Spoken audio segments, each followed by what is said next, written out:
So the end of my day today was this dude who clearly it was his first time driving a delivery truck shows up at 5:00 to deliver a giant order. And we're all like about to leave. And we're like, okay, fuck. So he goes to unload it. And then he's like, yeah, you guys are just going to hand unload all the pallets, right? And I looked at him. Yeah, no.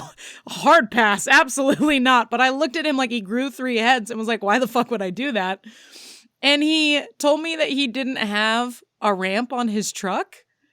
And we're like, what do you mean you don't have a ramp on your truck? Like, you're a delivery truck. There's got to be, like, you have to have something going on in a lift gate here. Like, your truck is, the back of it is 5 feet off the ground. Like, that's not a thing. Well, some trucks don't. Like, I've definitely had that issue when we were working Staples and, like, we just moved to the newer location. Like, the first couple trucks were, like, confused and they're like, oh, I didn't have a lift. And it's like, that's, like, logistic shit that has to be handled, like, higher way up. Ahead of time. Yeah. So I told him that if he didn't have a pallet jack and a ramp, I'm not going to accept it. And then I left for 2 seconds, came back downstairs, and he goes, I found it. You found what, sir? Yeah. Apparently the whole back of his truck does indeed have a lift gate. So then, yes, I know. You would know that. Yeah, I was like, okay. So not a strong start. It gets better. So then he goes in the truck. He gets the pallet jack. He puts it on his little lift gate. And then, you know how there's a switch lever to lower the lift gate? So He's loading it into a loading bay that is also 3 to 4 feet off the ground. He just kept holding it down. I don't know why. So the lift gate is dropping to the ground while there's a whole pallet and a pallet jack on it. So it starts caving into the under, like the back of the truck, but under the truck. And then he stops, and now the pallet jack is locked, like the wheel is in between the lift gate and the truck, locked in place, while the whole ass, like 400-pound pallet is on it. And so we're sitting there like, the only way to do this. You're going to need to come back tomorrow. It's like the only way to take care of it. Well, he can't even leave. Like, there's just nothing that we can do other than... He can physically walk away and then come back tomorrow. Oh, that's true. But I can't let him do that because he's halfway in the loading bay, so I can't even close the door. So we had to fully unload that pallet to finagle that fucking situation.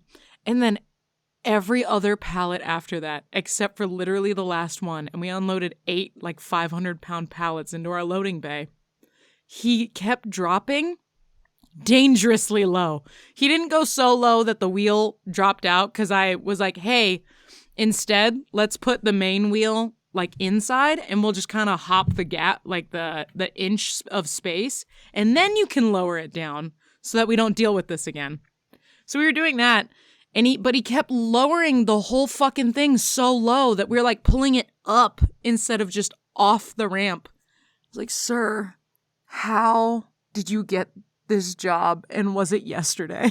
Girl, anybody could be a trucker. I'm not saying it's an easy job. I'm just saying that, like, they don't check fucking your ability anything. to pallet jack. They don't. I was like, this has to be your first day. This is your first delivery. There's no way. Anyway, so that was the end of my day. That took until 6. The end of my day is here. Here we are. The end of the day. Good night. Was that our preamble? I don't really have any other preamble. That's all I got for you. I just thought that shit was what... Oh, fuck, I did have a preamble for you. I forgot what it was. I'll tell you next time, or I'll tell you later. It was a good story. I don't recall. Moving on. Okay. Nope, that's the preamble. All right. Oh, I remembered what it was. Jesus Christ. No, so we opened this week, and the first day, I wake up with a, like, searing pain in my side. So aggressive that I cannot stand up straight. And I'm like, I can't have this today. This is not acceptable. I have things to do. So I got to work. Was it appendicitis or was it a kidney stone? No, I'm pretty sure I get ovarian cysts. And the one time I went to the ER. That's more common than you'd think. Yeah. The one time I went to the ER for it, which was like probably about 1.5 years ago, was the first time I ever went. My sister gets them a fuck ton. But I went, and my first ER doctor, after she heard my medical history and where the pain was, goes, yeah, I'm pretty sure it's ovarian cysts. We'll have the ultrasound technician come in and double check. That way we can, do the right course of action or whatever, what have you. The next Way ER more helpful doctor. than Brittany's doctor was. Did you already tell the story? You might have, and I just forgot. But No, I might have told this part of the story. So the next ER doctor came in because the shift switch happened because this is like 2 a.m. at this point, and I've been in the ER for a couple hours. Next ER doctor comes in at 2 a.m. Goes, yeah, the ultrasound tech went home for the day, so it's probably just gas. It's like, I don't think that's how that works, but thank you. But I was like, all right, I won't be coming back. So I was like, I'm not going to do anything about this. They're just going to tell me I'm in pain and send me on my way, or tell me I have gas, which is definitely not what this is. Yeah. So I'm at work, and my friend Tara comes up to me and asked how I was doing and if I needed anything. And I looked at her like a decrepit old woman and was like, if you have a fucking painkiller, please, for the love of God. And Tara's got all kinds of weird shit. So, pass me a perk. Yeah, she pulls out some, I think all it is just like crazy super strength ibuprofen, basically. But because I don't really take any painkillers very often, because it's like non-narcotic and just like a fuck ton of whatever ibuprofen is. But she gave me a half a pill. It's a non-steroidal anti-inflammatory drug. I think it was a steroid, but I don't know. Anyway, the point being, I took a half a pill, and 15 to 30 minutes later, I was so high. I was just in an insanely good mood because nothing hurt anymore. And it was a really great way to start my day. Oh. We Have That podcast at home do not condone popping pills or getting high at work. Any kind of narcotics or getting high at work. That's not the message that we would like to convey to you. Don't let Gamage lie to you. He always is high at work. What are you I'm not. I work around this stuff too. I know. Gamage is probably the most straight edge human being as far as being high at work goes, or even anything else. It's not like I'm like, oh no, bad this. It's just that like, I don't know. None of that is for me. Like it's not without trying. I've definitely tried stuff and I'm like, meh. Yeah. Like it's just meh. Even drunk, like I've been over this. Like I don't drink unless there's people here. And like last time you were here, I don't even think I drank anything. I was just I don't think we drank all that much. Well, you might have not had anything, but I think I probably had some of the punch. Yeah, I had some of the punch because it was like the best punch I ever made. Yeah, it was. I even wrote it down because it was like. Did you really? It was delicious. Yeah, I thought it was my best punch so far. Yeah, I thought you nailed it for sure. But it was delicious. I mean, yeah, it's just that I don't know. Drinking is just like it's almost not worth it. Yeah. It's not that I get like crazy hangovers, but it's just like like just so I could feel a little goofy and fuzzy. Just so I can feel something. I'd rather put a fucking stocking over my head and just asphyxiate a little bit. We Have That podcast at home does not condone that. Putting a stocking over your head and asphyxiating slightly. No, I don't know. Sometimes if you're really tired in the morning and like you do like this crazy big like back stretch on a like a low cut chair, you'll get like lightheaded a little bit. It's the same high. Yeah. It's called it starts with an S. It's like it's not synapse, but it's like something like that. But it does like create like a lightheaded feel, and you're like, whoa, and then it's gone, and you're back to normal. And I'm like, that was fun. I don't want to do a whole day like that though. Well, also, if you stare at a pretty flower long enough and let yourself get deep into enjoying it, it's the fucking same thing. You don't necessarily need the crutch to get there. You're just skipping the work. I was just about to say, like, I do that already. And it's like, the direction you went in is like, you don't need drugs for that. I'm like, oh, yeah, me too. Yeah. Yeah, if you try hard enough, you can enjoy actual life without modifying it. I'm not saying that, like, vices are bad or that you're weak for needing them. I'm just saying that, like, I don't know. Like, no, I think vices aren't great. Because isn't like a vice inherently, I am using this to entirely cope with this thing? Like, I'm not judging people for it, but like, if you can, I mean, I guess you can also have healthy vices, but there are definitely unhealthy vices. And there's a line like, yeah, go have fun and drink if you want to. Just don't fucking be drunk all the time or at work. Don't be drunk at work. That's bad. Yeah. But yeah, no, there's a line with vices, I feel like, is my point here. Oh, yeah. You're right. I'm just clearing my head. Are you looking at a flower and enjoying life? Gamer's just getting high right now. Listen to him. I'm like trying to shake. Like I'm in kind of like a bad funk right now, so I'm like trying to shake it off. I thought you said I'm trying to shit one out at first. I am. I'm recording in the bathroom now. Way better acoustics. Are you not excited to talk about music for like 90% of this? Because shockingly, my list is 90% music too. Dude, me too.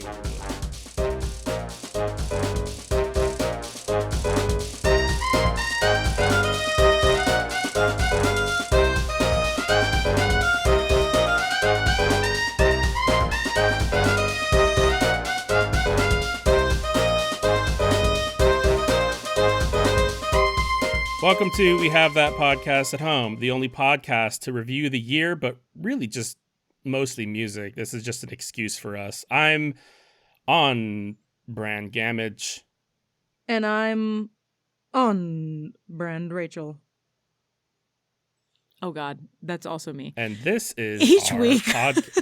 Each week we play Russian roulette with our success and spin a wheel to find out the genre of the next week's podcast. Last week we landed on Fuck You because we're reviewing the entire year of 2024. This is our 2024 Wrapped podcast, where we're going to talk about really anything we want, to be honest. It's an excuse for whatever the fuck we want. I mean, that's kind of how every episode goes, is like, well let's talk true crime, and then we just talk about Chappell Roan pointing at people. Like, that's the show, man.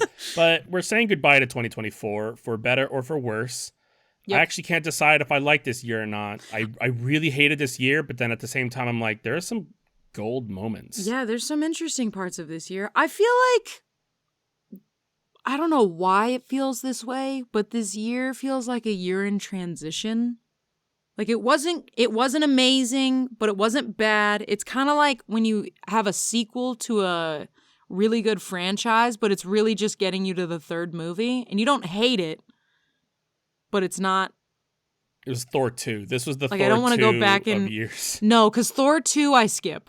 I'm talking about like the second Pirates of the Caribbean, where it's like it's good.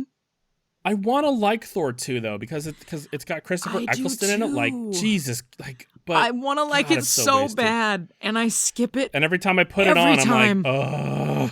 I can't sit through it. I tried to do I did a full Marvel rewatch before we went to I do that like Endgame. Once a month. Once a month? That's a lot that of fucking shit films. Was like 8 years ago now, bitch. Yes, I know. But I did a full Marvel rewatch before Endgame, and then I tried to do one recently, and I always start the second Thor because I really want to commit to it, and 30 minutes in, I'm checked out. Or I stop watching. I mean, I always put them on in the background, but I'll do like, I mix it up with marathons now. Like, I'll have themes where I'm like, let's do Iron Man theme, and we'll just hit Iron Man 1, 2, and then Avengers, and then 3. And just like that, just all the way to the end. I like or that. I'll do Captain America. Yeah. That's a nice way to do that. Right? Yeah, I like that a lot, Speaking of actually. movies, I want to talk about 2024 in movies. I'm so glad you want to start there, because I apparently watched not a single fucking thing in 2024. Actually, I watched one thing. It was hard for me to make a list of movies. Like, I realized, I didn't watch like any movies at all. No. And like, I made a list of movies that I did watch and then movies I was going to try to watch, and I didn't. I was trying to figure out how to watch The Wild Robot, because that movie looked great to me, and I'm sure it is going to be fucking Oscar worthy, but like, boy, I couldn't get around to it. I also wanted to watch Joker 2. I actually watched Joker 1 to prepare myself for Joker 2, because we talked about that a couple episodes ago.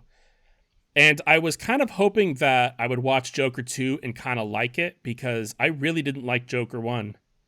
Oh, that's unfortunate. I don't know if it's because like I have the spirit animal of a contrarian, but I just thought it was like, this is what people hype over. It was just kind of meh. I feel like people weren't hyping the film itself. I feel like it's No, more of the it's- hype was around the film actually was commenting on mental illness, and I think it did a decent job in the sense of like I'm going to stop you right there.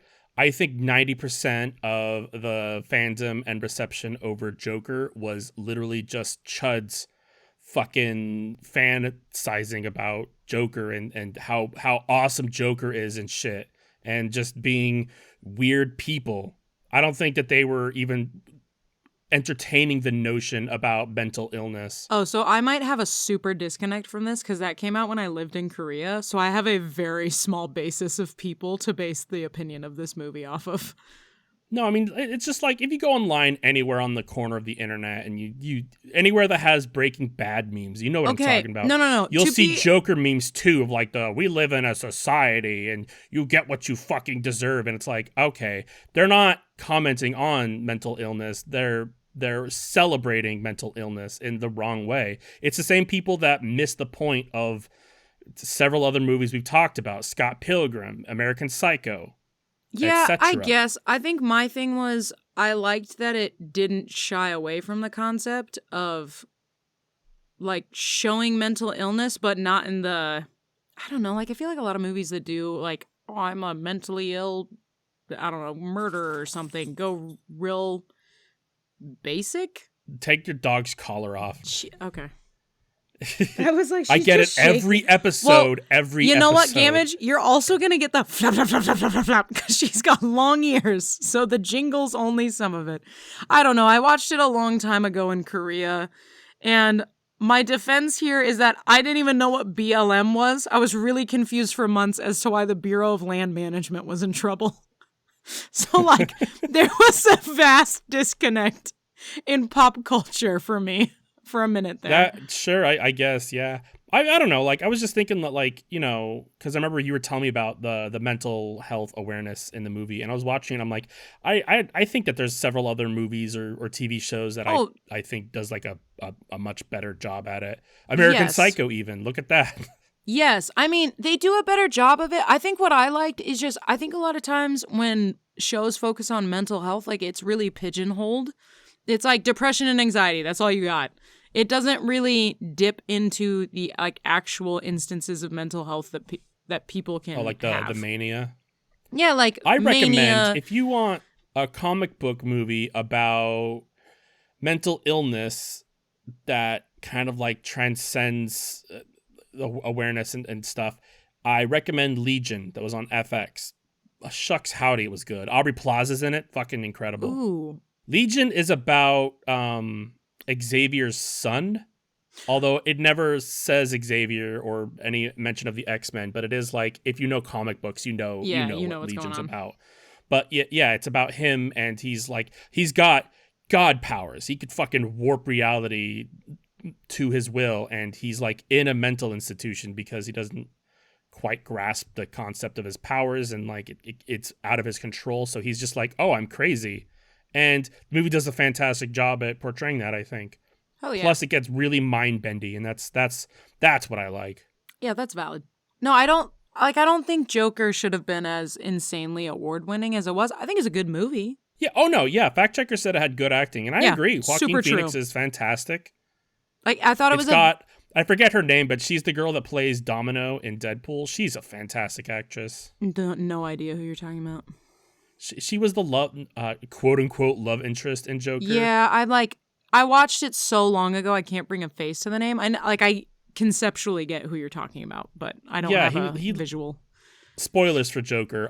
He like sees her and he makes some like weird jokes that are inappropriate, and she's like, ha. She's uncomfortable. But then like later, she's just like, I want you, and she's like super into him, and like that moment immediately, you're like, oh, that's a hallucination. She's not really there. Yes. And that was the case. Oh, we have some problems going on. But we don't want to talk about Joker. Yeah, we want to talk about other shit that came out in 2024. Did you watch Joker 2? No. Oh, okay. I forgot that came out this year, to be perfectly honest with you. I mean, no, you did watch a couple 2024 movies. I don't think I did, Gamage. I looked on so many lists. You watched Madam Web, didn't you? Oh, fuck. Did that come out in 2024? Yep. Oh, you're right. Madam Web wins by default for Rachel. No, I watched one other film in 2024 that I know for sure that I watched. Because I looked up a fuck ton of lists of movies that came out in 2024, and the only one that I could find that I watched was Deadpool vs. Wolverine. Yeah, same. Which I thought was great. Oh no, it's fantastic. I didn't want to make that my movie though. Like that's all I have, because otherwise it's fucking Madam Web, and I'm not gonna choose that. Oh no, Madam Web came out 2023, didn't it? I don't know. No, 2024. Because it was like on Netflix like immediately. Every movie that I looked up that I was like, oh, I really love this movie, or I watched this, was 2023. I watched several movies this year that came out this year as well. The movie I landed on though, I was genuinely really was interested in and liked. It was Lisa Frankenstein, fantastic movie. It's kind of like an 80s style dark comedy, like Heathers. Think about that. It's about a girl who's weird and she's solid start. She basically falls in love with like a dead guy, and she's like tending to his grave every day. And then one day there's like a storm, and that corpse comes back to life, and wackiness ensues and some murder, and it just escalates and escalates. And if you've seen Heathers, or you know what I'm talking about, like the kind of escalation it goes. A little bit of Edward Scissorhands too. It's very like I said, 80s dark comedy gothic kind of thing. What was it called again? Fantastic movie though. Lisa Frankenstein. When I said that name to Brittany, she thought it was a movie about Lisa Frank, and I was like, no, no. Sister? The lesser known Frank sister? That was a Holocaust joke, Image. 2024, bringing them back. I guess you were already. I guess you were too young to know the Lisa Frank like craze of like the weird, like jaguars and ponies that were like a pink yellowish color. No. Actually, I do know this because somebody brought up Lisa Frank recently, and I had to look it up, and I do recall it. But I was in a conversation at work recently with somebody who was talking about Lisa Frank, and they're like the weird bears and the pastel dolphins. I didn't know what the fuck they were talking about, so we Googled it. And I went, oh, that disgusting vomit of an era, yes. Brittany just posted an Lisa Frank gif. It's funny. So anyway, Lisa Frankenstein is my pick for movies of the year. Moving on, books. I didn't read a book this year. All right, I mean, I read my comic books and I listened to audiobooks, but none of them came out 2024. This is all I have to contribute to today's podcast is this entire section. I ignored the came out in 2024 because who the fuck has a book come out and they immediately read it? It's not Harry Potter days. Then you're disqualified. That does not count. We are reviewing 2024. The Godfather doesn't win an Oscar every year, Ray Craig. Ray Craig? That's disgusting. I'll leave this podcast right now. Ray Craig. No, come on. Let me read the books that I read this year. None of them came out in 2024. Here, I'll make you a deal. No. You fuck. Then I have nothing to contribute to this podcast today. Wow. That's so unlike you for every episode of this podcast. How dare you? I believe I put effort into one recently. I don't remember what it was. Box Trolls. I remember Box Trolls. Yeah, that was probably the last time I put effort into any of them. Let's take a commercial break so Rach could talk about a book she read one time. Yeah, everybody go pee. Now's the time. Do you remember that? Do you remember commercial breaks? You'd go to the bathroom, pop some popcorn. What do you mean remember that? Commercials still exist, and they're like more rampant than ever Dude, now. They're kind of disgusting. Have you ever tried to watch They've always been disgusting. No, hold the fucking phone. No, they've always been bad. It's just now they're invading our space. Hold on. Because back in the day, okay, granted, it did depend on the show you watched. There were some channels where it was just commercial. But usually on a good channel, you get a good chunk of show, and then you get a segment of commercials, and then a good chunk of show, segment of commercials, and then you get the credits rolling into the next episode or whatever. If you try to watch a streaming service without having the premium fucking no commercials access, Holy shit. It's like every 2 minutes, 5 minutes of commercials. It's fucking insane. Yep. Like, it is aggressive. And they're not good anymore, Gamage. Because I miss ladies. I miss ladies. Hold on. I miss ladies opening a cabinet in their kitchen and a mountain of Tupperware falling on them. And that doesn't exist anymore. And people don't put effort into their commercials being funny. Like the Super Bowl commercials fucking suck now. They're terrible. Nobody tries. I'm gonna disagree with you. They've always sucked. They've always been commercials. Don't sell me something. I don't want it. If I want it, nostalgia. I'll seek it out and buy it myself. Go buy nostalgia. It's on sale. I don't care about your fucking kid Darth Vader stopping a car with his force power commercial. It's stupid. That one sucked. Why'd you pick the shittiest one? Because that was a commercial that everybody was crazy for when I was younger, and I was like, yeah. No, I just remember Doritos had commercial game for like 3 years. I don't remember anything. Yeah, fact checker's right. Insurance commercials are pretty usually entertaining. Yeah, that's true. But at the same time, I haven't seen one in several years because I live an ad-free life. If I'm like downloading a game and the game says like in-app purchases and ads, I'm like, nope, I don't download it. I don't fuck with that. I have crazy ad blockers up. I will not accept ads in my life. If I go to a website and it's all like, oh, you have an ad blocker, and I'm like, okay, fuck you. I'm going to a different website. Yeah. I'm not participating in your business anymore. I don't care. Whatever it is you're selling me, I don't need it. It could be oxygen. I'll pass. Anyway, tell me about the book you read. Okay. Came out years ago. So far, I have read 24 books in 2024. I'm working on 3 more currently, but 24 books in 2024. I read a lot of books too, but none of them came out 2024, so I'm not reviewing them. Did you read a lot of books? Yeah. What books did you read?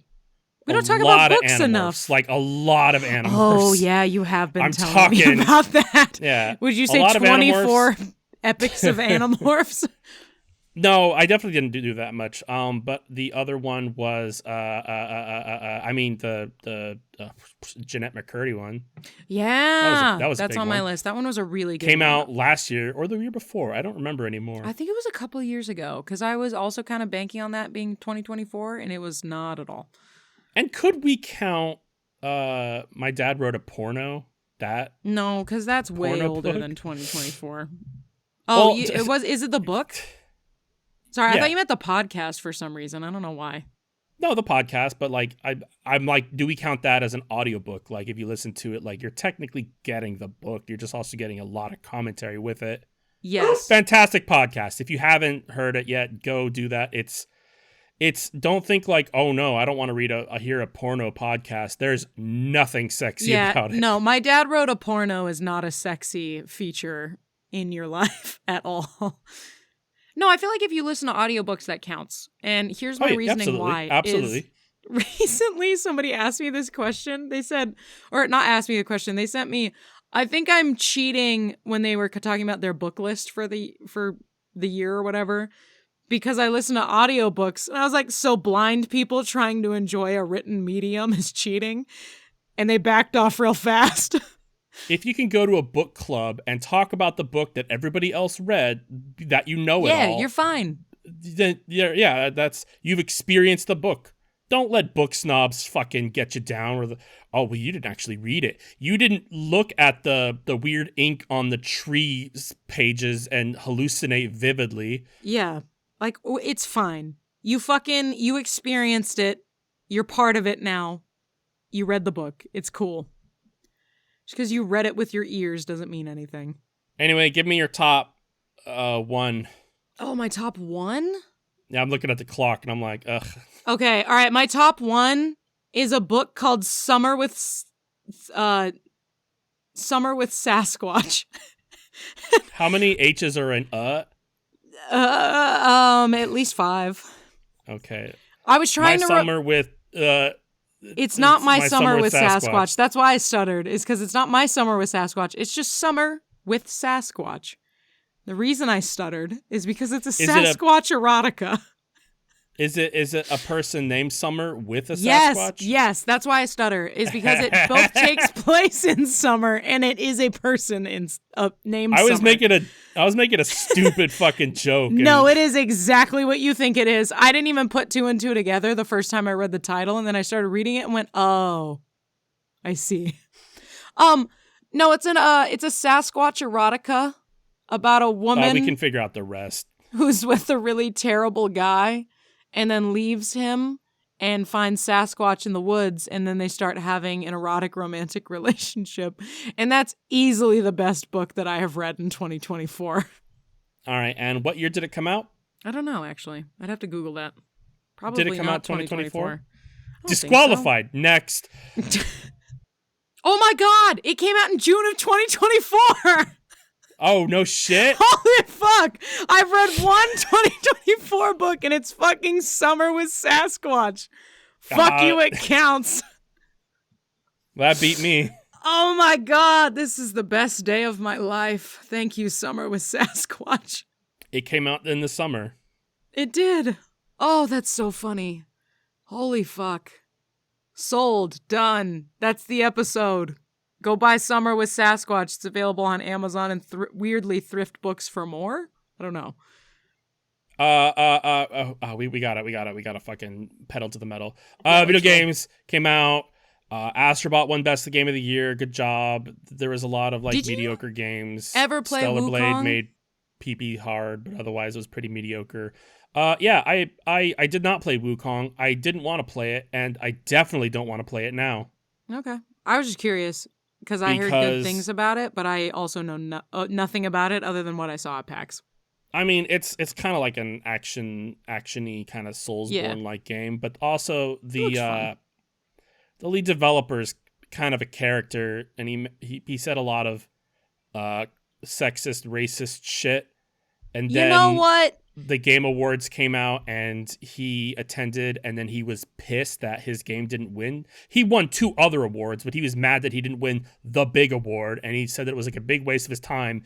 And then he posted on how shitty the award show was. You know what, Gamage? If we stopped participating in everything that shitty people were a part of, none of us would be allowed to be Americans right now. No, we can recognize it, and then my joke was more of that our president is awful. that I'm not also actually happened this year too. Yeah, I'm not actually arguing that we should all go buy that game and play it because all right, the creator's terrible. I'm saying none of us can be an American because our president's terrible. All right, I'm throwing all of that out now. We are That's in fine. Music. Welcome to music. Wait, we didn't this say is the shows. only thing. Dude, that was in movies. I don't care what came out this year. Wait, Arcane, the only you're one gonna talk about Arcane? You talked about Arcane last week. Fuck I was off. going to talk about 2 things. I really like the Fallout show. We don't need to talk about it. Go watch it. It has the same humor that Fallout does. And Dan is the only other thing that you should spend your time watching. Continuing on. This bitch didn't watch Dan. Fuck off. I have been talking to people about Dan all week. Fuck you. And I've gotten several people to watch the show. That didn't answer my question. That didn't answer my question. Did you watch it? Just because I'm not done watching it doesn't mean I don't enjoy it.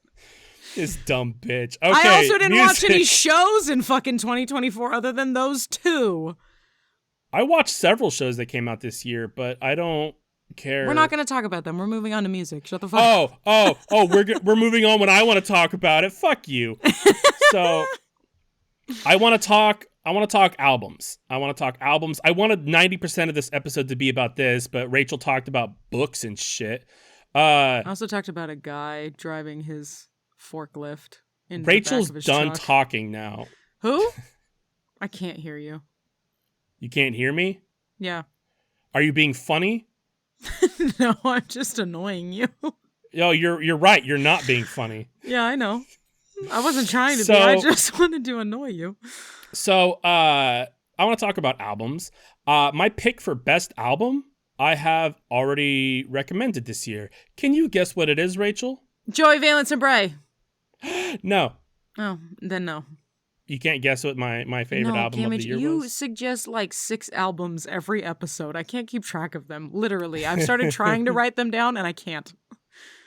It's funny you should say that. So, I don't know what your setup is on albums or album or whatever, but we touched on doing favorites, not really the finer details. But I'm going to cover 4 albums of different genres that I think are my favorite of those genres, and then 1 album that I hold above every other album this year. All right, 6. Start with your 4. Did you want to go? Like, I don't know how many you have, or if you want to go back and forth, or what?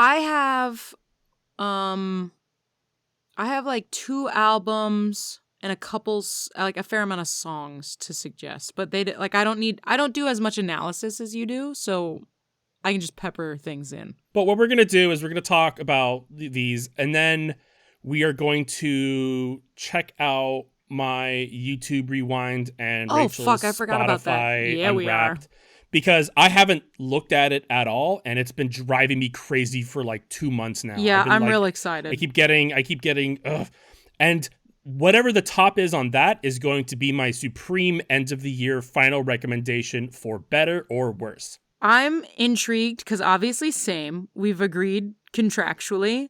However, I did learn, because everybody else has posted their fucking Spotify Wrap, even though it's not the end of December. I have learned that the guy that does the Spotify algorithm got fired, so everybody's Spotify Wrapped is terrible this year, so I'm very intrigued what mine is. They don't even include the word album. Oh, that's fine. I'm sure that, because I share my thing with Brittany, and she listens to some things like way more than I do, so my results will be skewed too, so I'm interested to see how that's gonna pan out. All right, let's roll. My criteria for my favorite isn't like quite, this is the best hip-hop album of the year, but it's more like, this is the album in this genre released this year that I obsessed with and I couldn't stop listening to. For example, Alligator Bites Never Heal by Doechii was legitimately the strongest hip-hop album this year. Fantastic stuff. But I'm glad this was on your list too. No, it's not on my list. My favorite hip-hop album was No Hands by JVB. We already talked about it. Don't get me wrong. This the Doechii was on album, my list, so... Okay, you talk about Doechii then, if you want to take it now. Because Doechii, the album is so good, but honestly, I could not stop listening to JVB's No Hands. JVB, Joey Valence and Bray? You got it. So I was right when I said that was one of your favorites, because this is That's also one of my top albums of the year. I was asking for my top. Okay. Yeah, no, I mean... That one made it to my top. One of my fails of 2024 is missing them live, which made me sad. Yeah.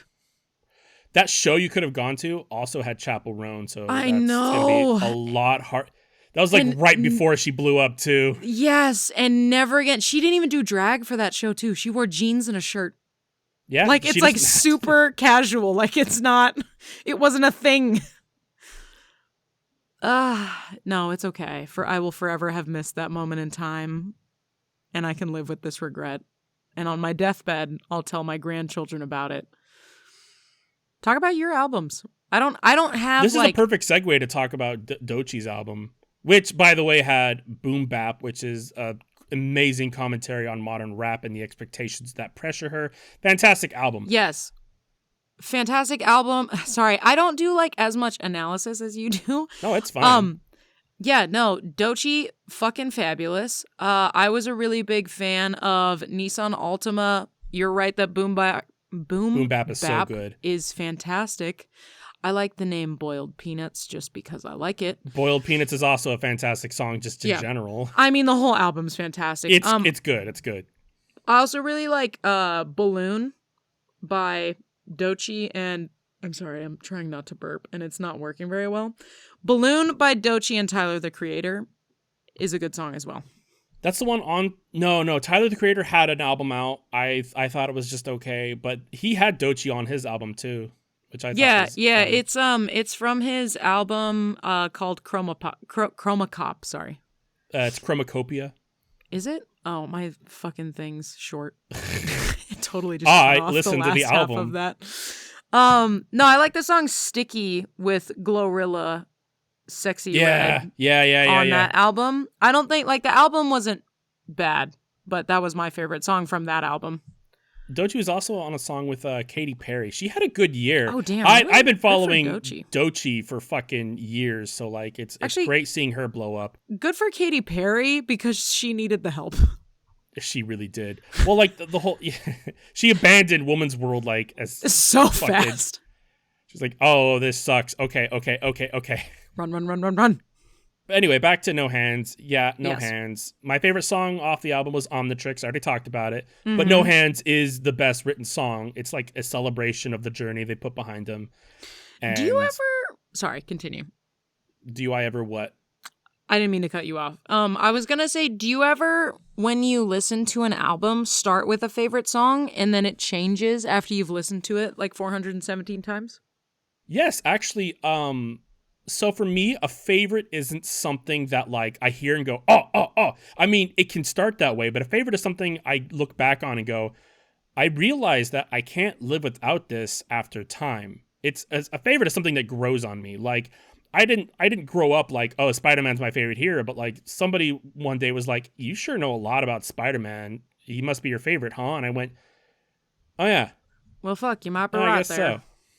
Yeah, because for me, usually I can have a favorite song in the moment of like, oh, I love the sound of this and this is, I vibe with it or something. But it ends up being something that I listen to an obscene amount of times. Yes. Like it And has honestly, to last. And that alone is my criteria for my number one album of the year. But Fabulous. Omnitrix is still my favorite song on the album. It's a masterpiece. But like I definitely have gone back and listened to the album 100 times, and like I'm confident in saying that No Hands is the best written song. Like there's just something good about it. Like it's the usual goofy nerdy self, but this song there's like something serious about it. Yeah, I like when there's complexity like that. Speaking of complexity, I want to talk about my favorite pop album of the year. It's Brat, and it's completely different, but also still Brat, Charlie XCX. This is yeah. the re-release of Brat with the same songs, but also remixes and a buffet of features. Billie Eilish, Ariana Grande, Kesha, Addison Rae. It's fucking beefy. So on the original Brat, Von Dutch was the clear winner for my favorite. It's the boppest of bops of Boppington. And Boppest of bops of Boppington. Boppington. But there was one song on the album that I couldn't stop thinking of, and I every time it came on, I was just like, oh. And it was the song "Girls So Confusing." Ah, that's on my list too. It's a really good song. Yeah, I want to talk about it because it's a song that touches on the friendships between women and how tricky it can be with the dynamic. And it never flat out says who it is, but it is about Lorde. And in this song, Charlie mentions how they're constantly compared and how the media keeps pushing like for a collab or pushing drama, and that Charlie keeps reaching out to Lorde, but there's some awkward hangouts, but it falls flat. And we hear about her insecurities, and she doesn't know what Lorde is thinking, but it's probably negative thoughts about Charlie's success. So the story of this is that after the song came out, Charlie reached out to Lorde regarding it. And my guess is to be like, hey, just to let you know, the song's like kind of about you, but really more about me and my insecurities. So I don't want you to think I hate you or something. And what happened is Lorde offered to do a feature on the remix for the deluxe album. And fuck yeah. God, it's such a fantastic like reiteration of the song, because the song starts out normal with Charlie's insecurities, and then we get Lorde singing about how she didn't want to be in photos with Charlie or anything because she has self-image insecurities, and sings the line, "And your life seemed so awesome. I never thought for a second my voice was in your head." And I'm like, damn. I think of all the songs mentioned, none, even for this year, none are as powerful lyrically as this one. It's really good. It's about vulnerability. And I kept thinking that sometimes the complications and frictions you have with people in your life is entirely imaginary and in your head. And anxiety is like crazy like that. Like Brittany has talked about, like, you have to remember to ask yourself, where's the proof? What proof do I have that this is the reality of the situation? And it's fantastic. Yeah, sometimes I think about that with our relationship, and then when I think about the what proof do I have, I remember that you mail me hate mail once a week. And I feel really validated. No, yep, yeah, that's there it is. There's the proof. No, yeah, no, I totally agree with you that it's just such a powerful and good fucking song on such a powerhouse album that it's yeah, you did a really good job of explaining it. But like it's crazy because like it's about girls so confusing. It's about like, oh, girl friendships are weird, and like a lot of girls, even every girl I've known has always talked about like how sometimes it's hard to make friends with girls because of like there's just like this weird dynamic happening. And I do have to say, this isn't exclusive to girl friendships. I don't want to be like men too, but like men do this shit too. I do it all the time. I have guy friends message me all, hey, are we cool? Because they got in their head one night before sleep that we had issues. And then I always text back, no, you kicked my dog. But You kicked this my whole dog. album is good, but this song is like, and the story it tells is so powerful. Like it alone makes the album. Yeah, that was a really good fucking choice. I am so excited to figure out what your top album is. Once you give me all four, I want to guess. Oh, yeah. Country. Ooh. We already know my pick. Let's not fuck around. It was going to be Orville Peck Stampede. It was incredible. It had Beck, Elton John, Kylie Minogue, Willie fucking Nelson. I actually recommended 2 songs off of the album earlier this year. But then like a month ago, Paul Cawthon just carved his beating heart out and slammed it on the table. Have you listened to Black on Black yet? Yes, I have actually. I meant to text you when I did. It's really good. It's I real really, good. really like the sound of his voice. I know. You weren't like when you described it as being like kind of Johnny. Who did you mix it with? It was like Johnny Cash. Cash and Hosier. Thank you. Yes, you did. Like I feel like the second I listened to it, that's exactly. It's just a very perfect explanation for his sound. This album was this and another album were actually contenders for my number 1 spot if they had come out in the first half of the year. Like, I'm genuinely excited to see if they fight it out on my YouTube Rewind for next year, because there's no way they're going to make it this year.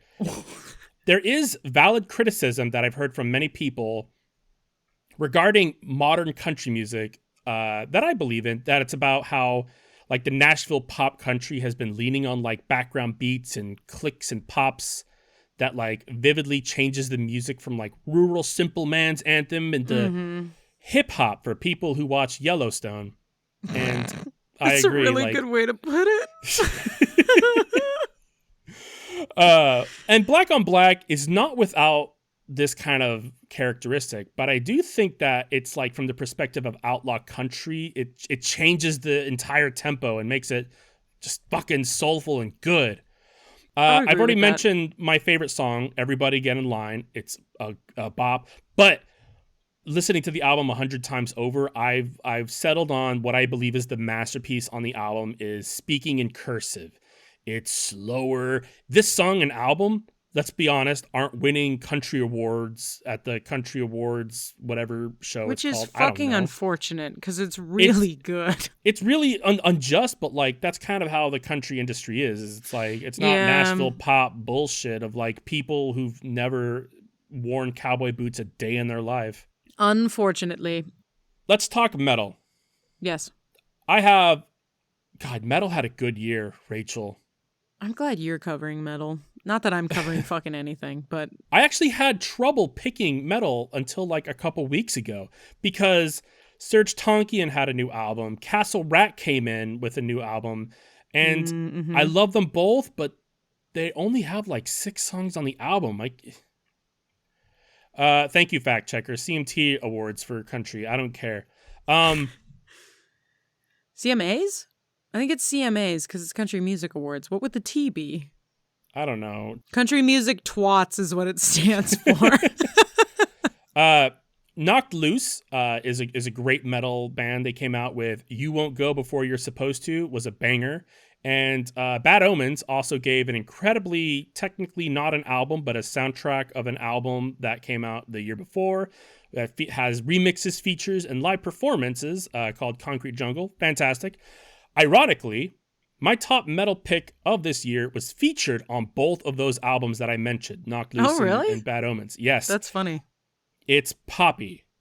By- Famous internet weirdo moonlighting as an electric pop singer came out with Negative Spaces like at the end of November, and it hit me like a sack of hammers. You remember Poppy, right? I used to talk about her all the time. Yeah, I was gonna say, I'm Poppy. Yeah, you've talked about her before. Yeah, she does like electronic pop music. She came out with a metal album, and Dope. fuck Rachel, fuck. This is the other album that like would have contended for my best album of the year if it came out not last month. Yeah. I have been listening to it, this and Paul Cawthon. I trade between them every day, nonstop for like the last month. This album puts me back into like a younger self, discovering like my favorite bands for the first time. It's giving Slipknot, it's giving Evanescence, it's giving KMFDM, it's giving Garbage, Birthday Massacre, Rammstein, Nine Inch Nails. It's giving all the things. All good. I genuinely have trouble picking an album like until this album came out, and I can't even tell you a song because they're all fucking good. I really love when artists switch genres, and it's mind-blowingly good, and it leaves you wondering why the fuck they do their standard genre. And you're like, you're sitting on a pile of gold over here. Thank you for deigning us with your existence. Now, the album is very metalcore and it has a lot of metal on it, but she does like interweave her weird electronic charm into the music. And like some of the songs definitely lean more Poppy's way. And it is a beautiful blend. And it's an album. This and Black on Black, I cannot put the album on and press shuffle. I can't do that. Because the album is like specifically listed like 1 through whatever for a reason on these albums. Like you want to listen to the albums in order. It's a whole story. You can't fight that. I really love albums like that. I definitely have a favorite from a long time ago, not 2024. So I'm not going to mention it, but it's the same thing where when I come across it or when I'm in the mood for it, it's not I can't shuffle through. We're just starting at the beginning and going through the whole story and experience. You can't skip. Yeah. Cause like, especially cause like 4 songs on this album like transition into each other. And it's like, I can't listen to like the song and it transitions into another song and then fucking JVB pops up. I love JVB, but I'm like, I wanted Crystallize. Yeah, no, I want this guys, experience I love you. Right now. Okay. Do you want to guess what my number 1 album of the year was? I recommended it this year. Is it different than the 4 you just suggested? It is, yeah. Oh, fuck. I thought it was we're going to list 4, and then from that 4 you had a top. That was my bad. I misunderstood. Okay. That's fine.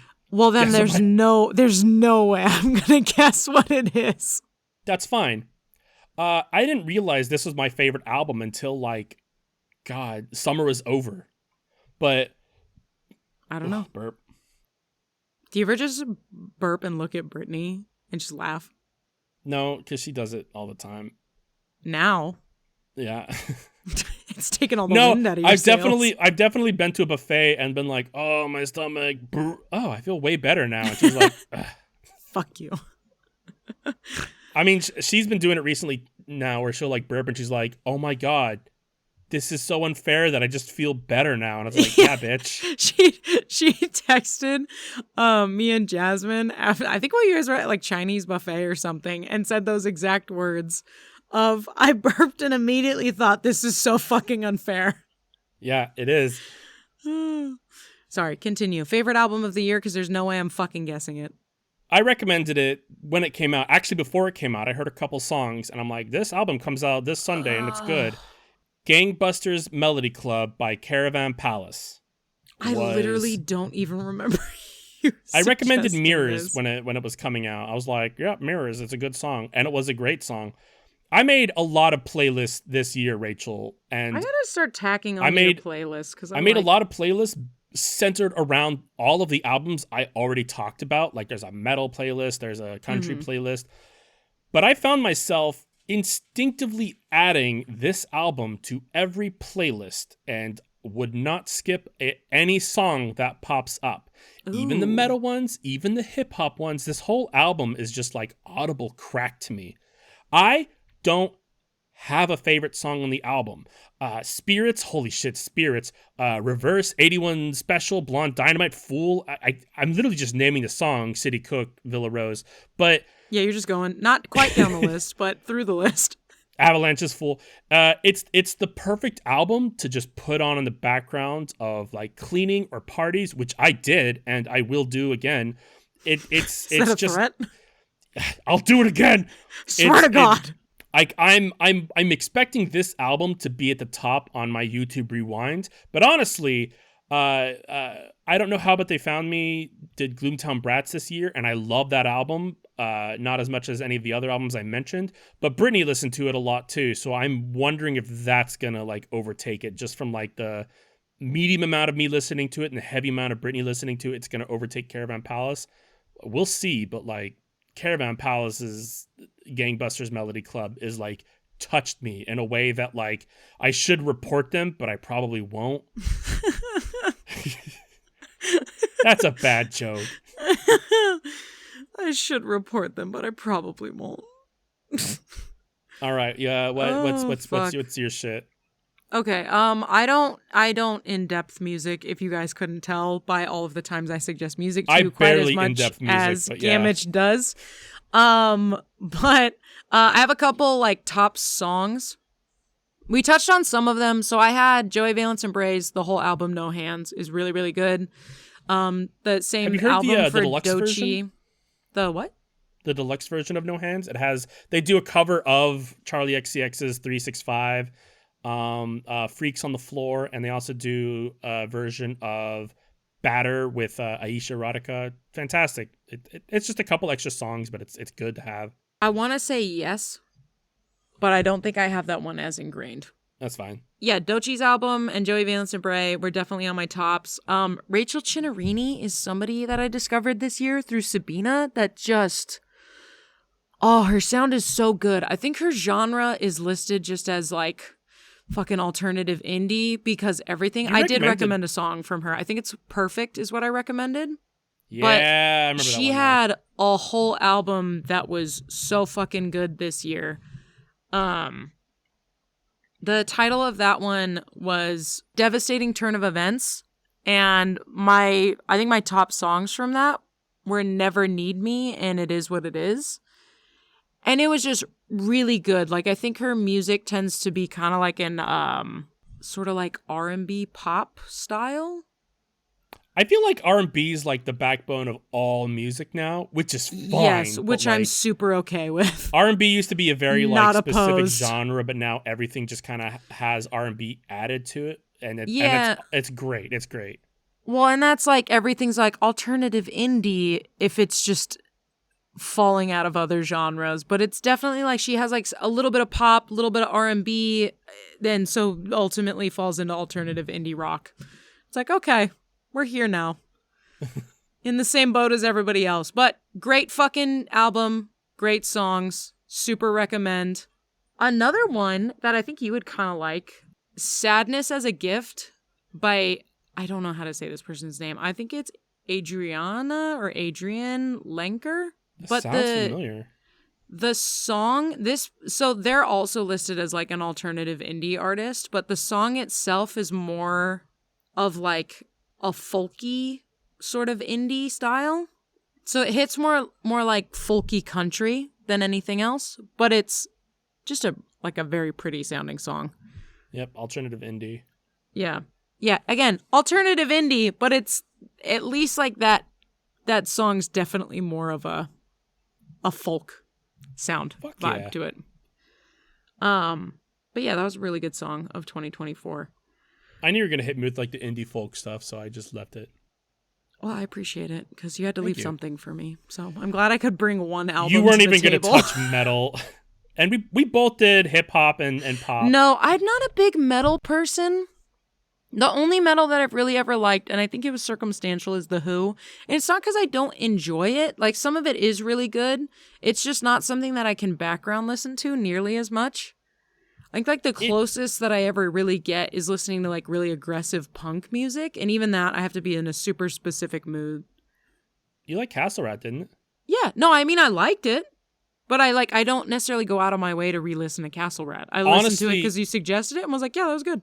Yeah, like I spent a good portion of my life being a metalhead, like loving metal, but like nowadays, like I can't listen to just metal. I've got to pepper in a lot of other things, and for metal, I have to be in a specific mood or doing a specific task. Like I can't just listen to like metal, like if I want to relax or zone out. Yeah, and I mean, that's I can my with thing. some metal, but not all metal. But the Poppy album, I do recommend. You should shut up and listen to Poppy's Negative Spaces, though. I definitely will. While you were an talking about it, experience. I listened to a sample of it, and I totally get what you mean of it has, like, pop elements to it.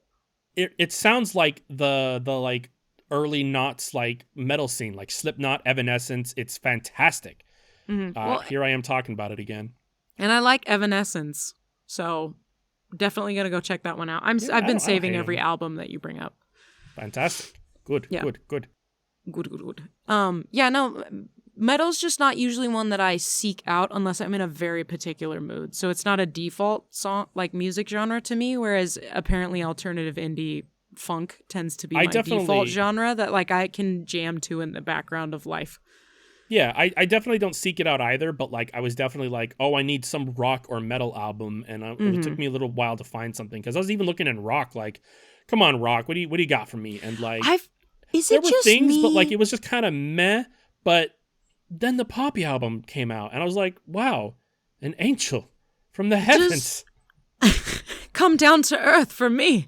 Is it just me or does rock, as just rock, feel like a dead fucking genre? Like, I don't know if I've listened to anything at all recently that would be that would qualify as rock music. Well, because everything, like rock kind of like just tangled out and became metal and country and alternative and indie. Like rock's kind of like an all-encompassing thing now, which is why I covered metal. I'm like, well, metal's kind of in rock because rock's like, you're right. Like rock does exist, but like 90% of rock bands are, I'm like, oh, that's rock music. If you go on their Wikipedia's page and it says alternative indie, and it's like, okay, cool. Yeah.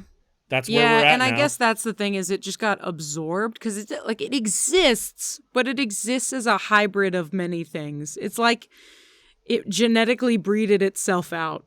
Like Neanderthals don't exist genetically anymore except for in small doses of other people. Rock just sort of exists in small doses of other genres.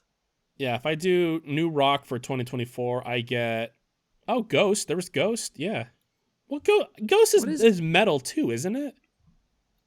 What is the... Oh, you don't know Ghost? Holy shit. I don't think so. Oh, not this Name episode. Not this episode. Name a song just so I can add it to mine. You don't have to. Do you remember like the TikTok or YouTube short trend where like they had like the Mariana Cross like song? I have no idea. You look I'd have just to hear like it. Mariana Cross. No, but I'll now add this song. That's from the metal band fucking. But you see, you just called them a metal band. So like, what are they? Ghost is it's a couple things because like some people say like call them like Scooby-Doo rock music because like their music. Scooby-Doo rock music is such a great. If you listen to them, you'd know what I'm talking about. But like there are a couple things, but like most rock genres are stupid anyway because like Korn, you'd think Korn's a metal band. They're not metal, and I don't feel like Korn is hyper metal band. I mean, I thought they were, and for my whole life until like a year or two ago. Linkin Park is metal, but also not. Anyway, moving on. I don't care about any of this. Like genres are stupid anyway. Broaden your horizons, regardless of what I say. Don't get stuck in like this isn't that. Like no, listen to everything. Get a validated opinion of your own. Do you want to do your Spotify thing, or do you have anything else to talk about? Oh, no, that's kind of it for music suggestions for me. I kept it kind of light. I had the couple albums, but we kind of already talked about a couple of them. Yeah. I'm down to do my Spotify Wrapped. I'm intrigued what it's going to be because I know a bunch of people were pissed about theirs. I know that it's a common theme that like Spotify just has generally a shitty algorithm too. So I feel like previous years have been good. I want to watch the video thing. Do you just okay? So Spotify does two things. It gives you like a video that's your Wrapped where it tells you a bunch of things, or I can just look up top songs of 2024. I mean, do the whole video thing. How long is it? Because YouTube no kind of has or YouTube recap kind of has something like that. But like, I'm literally just looking for the information. Like, oh, I listened to this album this many hours, and like, no, so that's the video. But for some reason, I can't pull it up on my computer, so I need to use my phone. So I'll use it far away from the thing. You listened to 48,966 minutes this year. That puts you in the top 5% of listeners worldwide. Your biggest listening day was May 21st with 490 minutes. That's kind of wild. Yeah. Fact checker, how many hours is 490 minutes? That's about you played 8 hours. 4,697 songs. Damn, 8 hours is a long time. Oh, shocker. Top song was Red Wine Supernova by Chappell Roan. Top 0.5% of listeners. That's crazy. You listened to it that much? I streamed it 32 times starting in January 19th, which is not actually that many times. So, because 32 times is still like not a lot over the course of a year. I wonder if that's just the song that I listen to the most because I bounce around so much. That's like not even my top 5 for her though. Yeah, I'm just kind of surprised that that's the top one too because I don't think that's my favorite from her too. I know that like in previous years, like my YouTube recap like gave me a random song that Brittany listened to like 4 times in a day, and that was like, that's your number one, and I'm like, there's no way. That's okay. So I'm really curious. I must have listened to like a Chappell Roan album in a day, like you just said, because it just said your top songs are Red Wine Supernova by Chappell Roan, Good Luck Babe by Chappell Roan, A Change Is Gonna Come by Greta Van Fleet, which I'm actually shocked isn't higher on the list because I listened to that song a lot this year.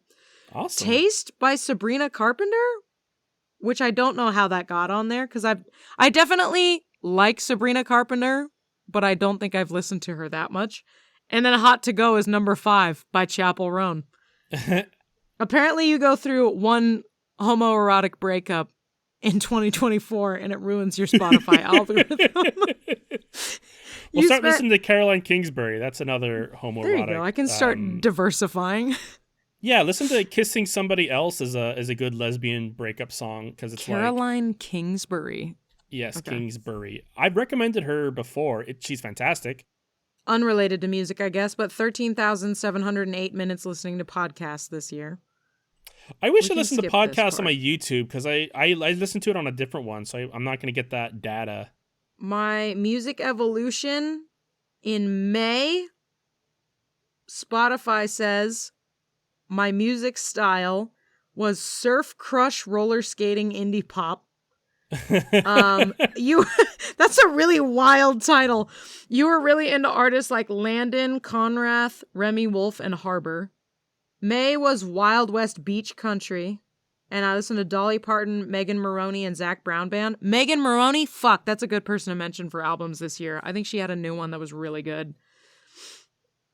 September was your Pink Pilates Princess Strut Pop. And I listened to Chappell Roan. Clearly September is what ruined my algorithm. Chappell Roan, Sabrina Carpenter, and Charlie XCX. Those are the big 3. That's so funny. I listened to 2,887 artists this year. That's quite a few. That's a lot. That's going to be a way more than mine. 2,000 of them were recommended by Gamage. I got a top 4% fan of Chappell Roan, and I listened to 669 minutes. Fucked it up by 3, but still fucked it up decently. Oh, that's funny. Other artists of note are Harbor, Remy Wolf, and Little Sims. That sounds accurate. Yeah. I definitely went through a hard Little Sims phase, and Little Sims is good. Remy Wolf is great too on a daily basis. Cinderella is a fantastic song. Like I play it all the time now, so thanks for that. Fuck yeah.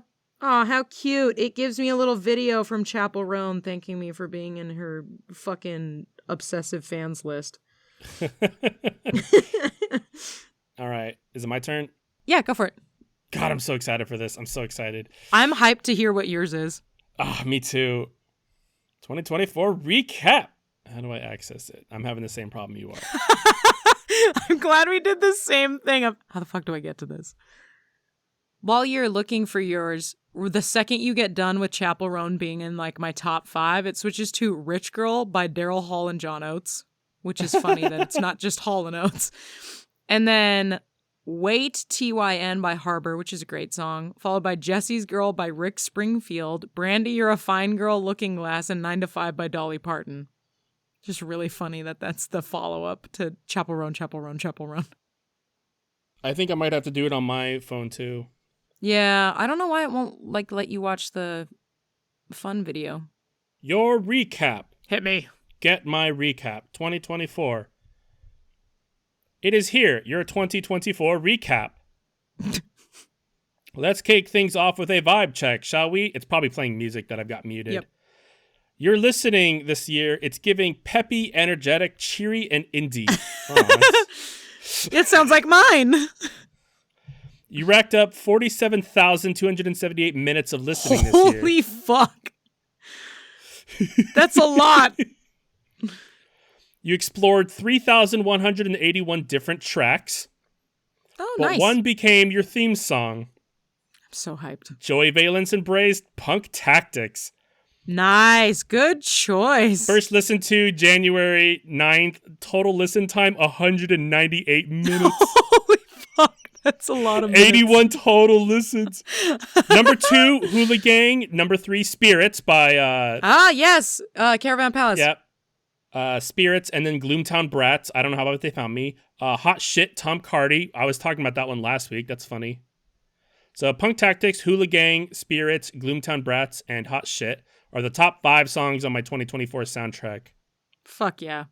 Your year had a whole cast of characters, but only one could be the star. Caravan Palace was my top artist. Oh, shit. 42 hours of Caravan Palace. Wow. 42 hours, 85 songs. You lived multiple days of Caravan Palace. How much of a fan were you? Let's find out. You were in the top 0.1% of Caravan Palace listeners. Jesus, do you get a letter in the mail for that? Let's roll credits on your supporting cast. Caravan Palace, 42 hours. Joy Valence and Bray, I Don't Know How But They Found Me. Chapel Roan, The Birthday Massacre. That sounds right. Yeah. I Don't Know How But They Found Me was like a good portion was just Britney, though. You had main character energy. Let's play back the plot of your year. Oh my God. They said that to everybody, just so you know. January, you had Punk Tactics on repeat. March, your top month with your favorite Caravan Palace. July was all kinds of happy, at least musically. We love that for you. I don't know what that means. Maybe November was your most adventurous month. I listened to a bunch of new music in November. Oh, that's probably because, Poppy and that makes sense. You Paul mentioned Coffin. multiple albums coming out. If your year were a movie, you would be... God, wrap it up, YouTube. I know, that's how I felt with Spotify. I was like, The Muscle. You have beauty and brawn with high energy hits and workout-worthy tracks. That is fair, because I listen to like a lot of high energy music when I'm working, because it humps me up. I love that you have beauty and brawn. Some people are all talk, but you, especially when it comes to podcasts, you talk to Sad Boys podcast. I listened to that like you spent 95 minutes listening to it in 2024. Yeah, I listened to one episode of Sad Boys. Oh, I didn't mention it, but our podcast was 3rd on my list. You really commit to the artists you love, because why listen to singles when you could binge a whole album? Gangbusters Melody Club, and then Depeche Mode's Ultra. That's fun. Hot Fuss by The Killers, No Hands, Joey Valence and Bray, and Hypnotize, System of a Down. I did listen to a lot of Hypnotize this year. Fuck yeah. I was surprised Chapel Roan wasn't on there, though. That's surprising. This year had its ups and downs. These were your musical moods. Dancey, 16%, dramatic, 16%, uplifting, 20%, upbeat, 21%, energizing, 21%. I want that breakdown. Well, that's a wrap on 2024. See you next year for recap the sequel. What are you kidding? That was like nothing information, Rachel. No, but I want the breakdown of like it would be interesting to see the breakdown of genres that people listen to. Yeah. Would be cool. Obviously mine would be super skewed, but I like that yours had like super upbeat versus X% of this more style of music. Because I would be intrigued to know what my breakdown is. But yeah, top artists were Caravan Palace, Joy Valence and Bray, I Don't Know How But They Found Me, Chaperone and Birthday Massacre, and then my top tracks. Chaperone wasn't even one of my top tracks. That's the weird part. Yeah, it's interesting that it's a top album, but not a top track. Punk Tactics makes sense though, because like we listened to that a lot in January, and I was saying that Britney's like listening habits is definitely like skewing it too, but like we both listened to a lot of Joy Valence and Bray, so I'm not surprised that took it. And I knew Gloomtown Brats was gonna be on there, and it was. But I do think like I was saying, like I don't have a favorite on Caravan Palace, but like I land on Spirits a lot. Spirits is like the song where I'm like, oh yeah, and that was like the top Caravan Palace song I listened to. 0.1%. Yeah, that's crazy. How many minutes was your total time? We had like the same-ish total time, didn't we? I couldn't remember if mine was 4,000 or 46,000. It's got to be like 46. Yeah, because mine's 47. So we. Oh, I listened to more than you. I listened to 48,966 minutes. Wow. Wow, that's actually shocking. I'm stunned. To be fair, though, I listened to music the first half of my day, and then the second half I put on TV, and I veg out a little bit. Yeah, that's valid. So. I usually do, I'll listen to music in the morning or while I'm walking my dog and stuff. If I'm not doing that, it's an audiobook, so. I think some of those minutes have to be podcasting, too. Yeah, I listened to a fuck ton of Adventure Zone this year.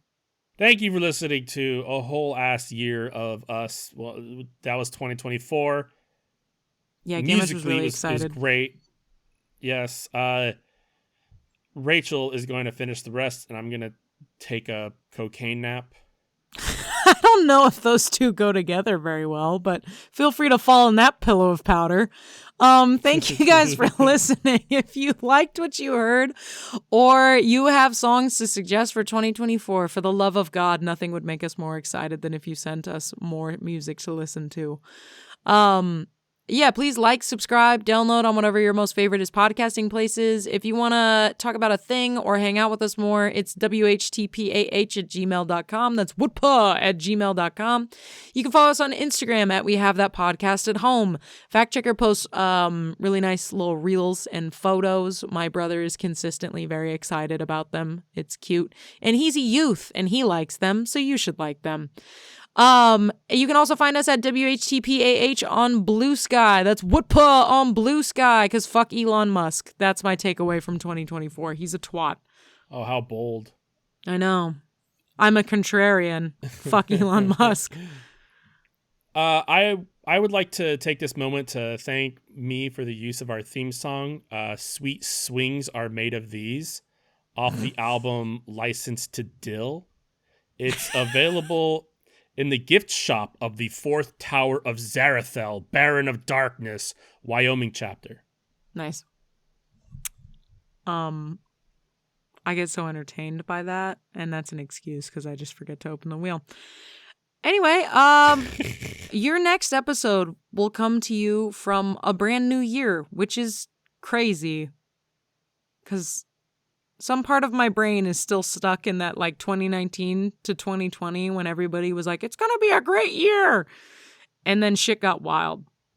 I mean, technically, we're like in the beginning of December when we're recording this, so we're still in 2024. Yeah, we're still there, but you're about to not be there, is my point. Next episode, You'll be gone. It'll be the future. You'll have to tell us what's happening. Please do. Send me a message. Yes. About preferably, what's going on. Yeah. Also, give me the lottery numbers so that I know that I lost. Yes. I want to know ahead of time that I'm really shitty at picking lottery numbers. That'd be great. Be ideal. Oh, hey, if you're not busy, can you spin the fucking wheel? I already did. Next week, we will be tackling... It's pop culture, motherfucker. You said, Shocker. like, you said you spun it, but you still did the noise anyway. Yes, I always do the noise because you fucking hate it. I'm going to be honest, Rachel. I don't even hear it because you go... Bah! And good. I'm glad so it cuts out for that... you because it's just for me. It's not about you. I spin the wheel for my own joy. It's not about you at all. Anyway, pop culture. So probably more of Gamage talking about music. We gotta take a break from music because I will not stop talking about music, and I have to. I've been holding it in for this episode, and it's out. I need a buffer. Maybe we'll talk about books that Rachel read once. Just once. If I've read them twice, they're off the list. I've been 2008, you're 2000 and late, off-brand Rachel. And I've been drunk on the 2020 floor, Gamage. Oh, wow, that was so good. And this has so been... organic, too. We have that podcast, and I'm thinking about it.